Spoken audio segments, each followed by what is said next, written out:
Gel bari. Gel. Geçen hocam cimay. Kadar bir dertleştik. Sen Ahmet'le oldun bilýän men gel bari. O mesele. Ey, mal bakılyam asfaltda. Ta gel bari. Oynar mal olsun ay.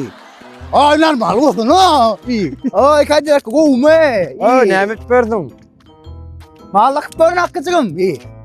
Oy, otu tarap geçir. Oy, Daim mallarla. ol hiç asfaltda mal bakılyam tentek görür. Ay go'da podi iştirip dur. Yorlen urady tarap gidelim. Aylın. Ben diyecek olamın. Beydip börsek abolun ok. Bu görüntün adam bilen mal çıkarıldı. Büyülas havada gitti. Dokumenton orubam tasarrurda gitti. Öğrendi tasarrurda gitmeyli onu bizim. Beydip börme alacağım. Diyeceğim o. Ay malım kimse etmelisin ay. Şur talmışsın çelada burada. Fikirle gelsen. Ha? Allah ne torak böyle ya.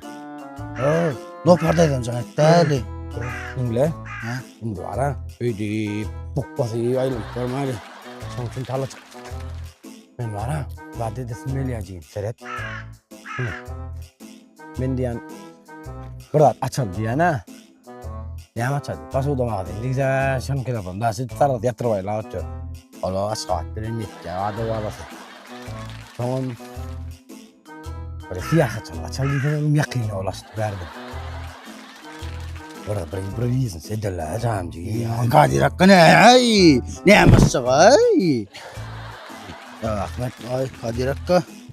Sen ayağın üstünde durup bilen ok bir isteyen ol para senin para. Oy dinlendi. Böyle in olmandı bizi sametmesek. Onun satmayacak kodak yankı dayın mallar var ha. Ova. Canım çocuğum. Seyredim de mesela burada daydayım. Taşlasana taşla bunları canım. Daha oynap bir bir adam oynamanın uğruna ha. Indi dinle ha. Şimdi var etme lazım. Yankı mallar var ha. Ova. Bahar olsa uyarlar sonra. Yürüyün abi mi? Yok. Yon beni ayda bin Tamam, ayda Allah. içine Kadir hakkı. Şu mallar var ha. İyisi bakıp adet vermesen bana ver. Bakımlıkta yetimlik edip vereyim. Güllü öyle yaşam. Bol dakikacığım. Biz- Ayım ayıp varın.